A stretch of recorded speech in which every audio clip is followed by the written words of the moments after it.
بسم اللہ الرحمن الرحیم اسٹوڈنٹس، آج کا ہمارا جو موضوع ہے جس کے اوپر ہم نے بات کرنی ہے وہ ہے ہندوستان کے اندر مختلف اوقات میں جو مختلف مسلم حکومتیں قائم ہوئیں یا مسلم خاندانوں کی حکومتیں قائم ہوئیں، بادشاہتیں قائم ہوئیں، ان کے اوپر ہم نے بات کرنی ہے۔ ہم اپنے پریویس لیکچر میں آلریڈی بات کر چکے تھے کہ کس طریقے سے محمد بن قاسم نے راجہ طاہر کو شکست دی، اور وہ ساری چیزیں ہم نے ڈسکس کر لی تھی کہ محمد بن قاسم کو کس طریقے سے واپس بلایا گیا اور اس کے بعد کچھ ٹائم تک مسلمان یہاں پر نہیں آئے۔ لیکن اس کے بعد جب ایک طویل محمد بن قاسم کے بعد مسلمان حکمرانوں کا ایک طویل سلسلہ جو ہے وہ شروع ہوتا ہے، جو کہ 1857 تک جاری رہتا ہے،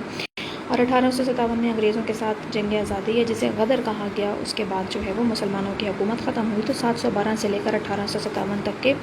صدیوں میں یا اوقات کار میں جو ہے وہ مسلمان یہاں پر براہ راست یا بالواسطہ حکومتیں کرتے رہے۔ محمد بن قاسم کے بعد جو ہمیں پہلے قابل ذکر حکمران نظر آتے ہیں مسلمان حکمران ہندوستان کے اندر، وہ تھے سلطان محمود غزنوی، جنہوں نے 1021-1022 کے اندر جو ہے وہ ہندوستان کے اوپر اٹیک کیا یا ہندوستان کے اوپر حملہ کیا، اور ہندوستان کے کچھ علاقوں کو جو ہے وہ اپنی سلطنت میں شامل بھی کر لیا۔ ایک بات یہاں پر ذہن نشین کر لیجئے کہ یہ سارے نکات صرف اور صرف آپ کے آبجیکٹیو کے لحاظ سے امپورٹنٹ ہیں، کیونکہ سوکس کے پیپر میں کم از کم یہ ٹاپکس نہ سیکشن بی میں پوچھا جاتا ہے نہ سیکشن سی میں پوچھا جاتا ہے، تو آپ نے اس کی تیاری ایم سی کیوز کے اکارڈنگلی ہی کرنی ہے یا بلینکس کے اکارڈنگلی کرنی ہے۔ تو پلیز اس کے جتنے بھی نکات ہیں وہ آپ اچھے سے اس میں سے اپنی بلینکس بنائیں، اپنے ایم سی کیوز بنائیں، کیونکہ یہ آپ کے آبجیکٹیوز کے لیے ہے، سبجیکٹیو کے لیے نہیں ہے۔ تو 712 کے بعد مسلمانوں کی یہاں پر زیادہ مستحکم حکومت نہیں تھی، اور 1022-1021 میں جو ہے وہ غزنی کے حکمرانی، غزنی جس کا تعلق جو کہ کس ملک کا علاقہ تھا، افغانستان کا، وہاں کے جو رولر تھے سلطان محمود غزنوی، ٹھیک ہے جی، وہ برصغیر پاک و ہند کے کچھ علاقوں کو اپنی سلطنت میں شامل کر لیتے ہیں، اور اس کے بعد جو ہے وہ یہاں پر بہت بڑی تعداد میں مسلمان علماء کرام جو ہے وہ دین کی تبلیغ کرتے ہیں۔ بہت سارے مسلمان جو صوفی تھے، صوفی حضرات تھے، ان کے سلسلے بھی جو وہ شروع ہوئے، اور یہاں پر جو ہے وہ اسلام کی جو تبلیغ تھی یا اسلامی احکامات کا جو فروغ تھا وہ شروع ہو گیا۔ غزنوی کے بعد ہمیں جو ایک اور شخصیت جس نے ہندوستان کے اوپر جو ہے وہ بہت متواتر حملے کیے یا ہندوستان کے اندر جو ہے وہ اپنی حکومت قائم کرنے کی کوشش کی، وہ تھے سلطان محمد غوری،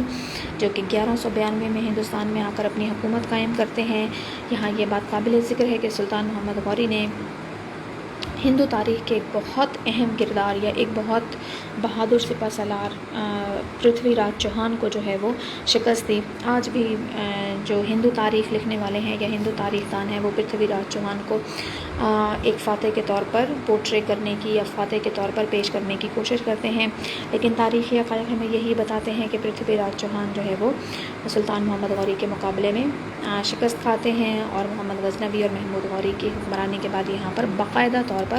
خاندانوں کی حکمرانی کا سلسلہ شروع ہوتا ہے، یعنی کہ اب شخصی حکومتیں یا شخصی آمریتوں کی جگہ پر اب باقاعدہ طور پر بادشاہت یا خاندانی حکومتوں کا سلسلہ شروع ہوا۔ اور خاندان کی حکومتوں کا سلسلہ کس نے شروع کیا؟ وہ شروع کیا جناب قطب الدین ایبک صاحب نے، جنہیں کس نے بھیجا تھا؟ سلطان محمد غوری نے۔ قطب الدین ایبک بیسیکلی سلطان محمد غوری کے غلام تھے یا سلطان محمد غوری کے خدمت گزار تھے، اور سلطان محمد غوری نے انہیں ہندوستان بھیجا، اور قطب الدین ایبک نے یہاں پر آ کر خاندان غلامہ یا جس سے سلطنت دہلی بھی کہا جاتا ہے اس کی بنیاد رکھی۔ 1206 کے اندر 25 جون 1206 کو جو ہے وہ قطب الدین ایبک نے دہلی کے اوپر اپنی حکمرانی کا آغاز کیا، اور ہندوستان کی تاریخ کے بیشتر ادوار میں، انفیکٹ تمام ادوار میں یہ بات مانی جاتی ہے یا یہ ایک جنرل پرسیپشن ہے کہ جس کا دہلی کے اوپر اثر و رسوخ زیادہ ہوگا، اس کا اثر و رسوخ پورے ہندوستان کے اوپر جو ہے وہ محسوس کیا جائے گا۔ تو خاندان غلامہ جس کی بنیاد قطب الدین ایبک نے رکھی، یہ سلطان محمد غوری کے غلام تھے، انہوں نے 1206 میں خاندان غلامہ کی بنیاد رکھی، اور ان کی وفات کے بعد جو ہے وہ 1287 تک خاندان غلامہ حکومت کرتا رہا، اور اس کا جو لاسٹ تھا وہ معیز الدین تھا جو کہ حکمران تھا۔ اور اس کے بعد ایک اور مسلم خاندان کی یہاں حکومت قائم ہوئی جو کہ خلجیز کی تھی، یا خاندان خلجی، جو کہ 1290 میں یہاں پر آتا ہے، اور خاندان غلامہ کے بعد جو ہے وہ ہمیں خلجیز کا دور نظر آتا ہے۔ یہ 1290 کے بعد جو ہے وہ اپنے پیک پر یا اپنے عروج پر پہنچتے ہیں، اور یہاں پر ان کی جو حکمرانی ہے وہ 1320 تک جاری رہتی ہے، اور آخری جو حکمران ہمیں نظر آتے ہیں خلجیز کے وہ ہیں خسرو خان، لیکن جو سب سے مشہور خلجی خاندان کے حکمران تھے وہ جلال الدین فیروز خلجی تھے۔ اس کے علاوہ علاء الدین خلجی بھی ایک اہم حکمران تھے خلجی خاندان کے۔ 1320 میں خلجیز کی حکومت ختم ہونے کے ساتھ ہی تغلق خاندان جو ہے وہ یہاں پر حکمرانی شروع کرتا ہے۔ انڈیا کے اندر ایک اور مسلمان خاندان جو کہ 1320 سے شروع ہوتا ہے، غیاث الدین تغلق اس کے اہم ترین رہنما تھے۔ انہوں نے بہت لمبے عرصے تک، آپ دیکھیں 1320 سے ان کی حکومت شروع ہوتی ہے اور 1414 تک ان کی حکومت جو ہے وہ قائم رہتی ہے۔ ٹھیک ہے جی، خاندان تغلق کی حکومت جو ہے وہ 1412 میں جا کر 1412-13 میں جا کر ختم ہوتی ہے، اور نیکسٹ جو ہمارے پاس مسلم فیملی نظر آتی ہے وہ سید یا سادات خاندان کی ہے، جو کہ 1414 میں ان کی حکومت قائم ہوتی ہے، اور 1445 میں جو ہے ان کا دور حکومت ختم ہوتا ہے۔ یعنی یہ خلجیز کے مقابلے میں کم ٹائم کے لیے ان کی حکومت رہی۔ جو ان کے امپورٹنٹ رولرز کے نام ہیں جو کہ آپ کے MCQs میں پوچھے جا سکتے ہیں، وہ خضر خان ہیں، who was the founder of the سادات امپائر یا سادات خاندان کے یہ بانی کنسیڈر کیے جاتے ہیں، اور عالم شاہ واز دا لاسٹ رولر۔ اس کے بعد جو ہے وہ 1451 میں ہم دیکھتے ہیں کہ لودھی خاندان یہاں پر حکومت کرتا ہے، جس کے اہم حکمران جو ہے وہ بہلول لودھی ہیں، اور 1517 تک جو ہے ان کی حکومت رہتی ہے۔ خاندان لودھی کے بعد ہندوستان کے اندر جس خاندان کا سب سے زیادہ ہمیں مسلم خاندان کا ہمیں امپیکٹ نظر آتا ہے، جس کی ہمیں ایک بہت مضبوط حکومت نظر آتی ہے، وہ مغلز کی ہے، جنہوں نے کئی صدیوں تک ہندوستان کے اوپر حکومت کی۔ 16ویں صدی سے لے کر 19ویں صدی تک ہمیں مغلز جو ہیں وہ نظر آتے ہیں، لیکن ایسا نہیں ہے کہ مغلز نے ایک بار حکومت قائم کر لی تو اس کے بعد انہیں شکست نہیں ہوئی۔ مغلز کا بہت جگہ پر شکست ہوئی، اور ایک بار ان سے حکومت چھن بھی گئی، اور مغلز کی اسی لیے مغل خاندان کی حکمرانی کو جو ہے وہ 2 ادوار میں تقسیم کیا جاتا ہے۔ پہلا دور جو کہ 1526 میں، جس کی بنیاد ظہیر الدین بابر نے رکھی تھی، تو ظہیر الدین بابر کو جو ہے وہ مغلیہ سلطنت کا بانی بھی مانا جاتا ہے۔ ان کے بعد جو ہے وہ ہمایوں جو ہیں وہ بادشاہ بنتے ہیں، لیکن ہمایوں کو جو ہے وہ شکست دیتے ہیں جنگ کے اندر شیر شاہ سوری، اور شیر شاہ سوری سے شکست کھانے کے بعد حکمران جو ہے وہ مغلیہ خاندان سے چھن جاتی ہے، اور ایک نیا خاندان جو ہے وہ ہندوستان کی سیاست کے اوپر یا ہندوستان کی حکومت کے اوپر ہمیں نظر آتا ہے، جو کہ ہے خاندان سوری، جس کے سربراہ یا جس کے فاؤنڈر تھے شیر شاہ سوری، جنہوں نے 1538 میں ہمایوں کو شکست دی، اور یہ جو ہے وہ 1554 تک یہ سلسلہ جاری رہتا ہے۔ اور آخری جو سوری خاندان کے آخری رہنما تھے یا آخری جو بادشاہ تھے وہ سکندر خان سوری تھے، اور 1555 میں جو ہے وہ ایک بار پھر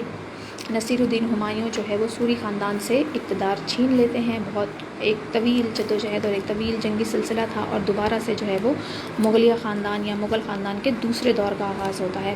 مغل خاندان کی بنیاد کون رکھتے ہیں؟ ظہیر الدین بابر۔ دوسرے دور کی بنیاد کون رکھتے ہیں؟ نصیر الدین ہمایوں۔ اس کے علاوہ 4 اور حکمران ہیں، یہ 4 اور بادشاہ تھے جنہوں نے بہت مضبوط اپنی سلطنتیں قائم کی، جن میں جلال الدین اکبر، نور الدین جہانگیر، شاہ جہان، اورنگزیب عالمگیر۔ تو ٹوٹل 6 لوگ ہیں مغل خاندان کے، یا 6 بادشاہ ہیں جنہیں تاریخ میں نمایاں مقام حاصل ہے: ظہیر الدین بابر، نصیر الدین ہمایوں، اکبر، نور الدین جہانگیر، شاہ جہان، اورنگزیب عالمگیر۔ یہاں پر آپ کو کتاب کے اندر جو ہے وہ بہادر شاہ ظفر کا نام بھی ہمیں نظر آتا ہے، لیکن بہادر شاہ ظفر بنیادی طور پر وہ بادشاہ تھے یا وہ شخصیت تھے جنہیں ہم آخری مغل بادشاہ کہتے ہیں، اور جنہیں انگریزوں نے آ کر شکست دی، اور انہیں آخری مسلم بادشاہ ہندوستان کا بھی مانا جاتا ہے۔ بنیادی طور پر بہادر شاہ ظفر کوئی فاتح نہیں تھے، بلکہ یہ مفتوح تھے۔ ان کو 1857 کی جنگ آزادی میں شکست ہوئی، اور کس کے ہاتھوں شکست ہوئی؟ بنیادی طور پر ایسٹ انڈیا کمپنی یا انگریزوں کے ہاتھوں جو ہے وہ 1857 میں باقاعدہ طور پر جو مسلم حکمرانی کا سلسلہ 712 سے ہندوستان میں شروع ہوتا ہے وہ ختم ہو جاتا ہے۔ آخری جو مغل بادشاہ تھے بہادر شاہ ظفر، انہیں انگریزوں نے رنگون جو ہے وہ جلا وطن کر دیتے ہیں، رنگون شہر کی طرف، رنگون علاقے کی طرف جو ہے وہ جلا وطن کر دیا جاتا ہے۔ تو یوں مختلف مسلم خاندانوں کی جو حکمرانی کے مختلف ادوار تھے وہ 1857 میں آ کر ختم ہو جاتے ہیں، اور 1857 میں باقاعدہ طور پر ایسٹ انڈیا کمپنی کی عملداری یا آفیشیلی جو ہے وہ مسلم حکومت ختم ہو جاتی ہے، مسلم بادشاہ ختم ہو جاتی ہے، اور ان کی جگہ پر ایسٹ انڈیا کمپنی آ جاتے ہیں۔ لیکن 1858 میں ایسٹ انڈیا کمپنی سے بھی اختیارات برطانوی حکومت لے کر باقاعدہ طور پر ہندوستان کو سلطنت برطانیہ کا حصہ جو ہے وہ بنا دیا جاتا ہے۔ تو یہاں تک آپ کے MCQs اور بلینکس بہت سارے بنیں گے، تو پلیز 40 سے 45 آپ کی بلینکس جو ہیں وہ اس کے اندر سے آرام سے بن سکتی ہیں، تو پلیز اس کو بنا لیجئے گا، اور پھر مجھے آپ اس کو چیک کروائیے گا کہ آپ نے اس کے MCQs بنائے ہیں یا نہیں۔ تھینک یو سو مچ۔ انشاءاللہ اگلے لیکچر میں ہم کوشش کریں گے کہ 1857 کی جنگ آزادی کو ڈسکس کریں، اور 1857 کی جنگ آزادی میں ہم لوگ اس کے اسباب ڈسکس کریں گے، اس کے واقعات، اور پھر اس کے بعد اس کے مسلمانوں پر کیا اثرات ہوئے، وہ سب چیزیں جو ہے وہ ہم ڈسکس کریں گے۔ تھینک یو سو مچ، اللہ حافظ، ٹیک کیئر۔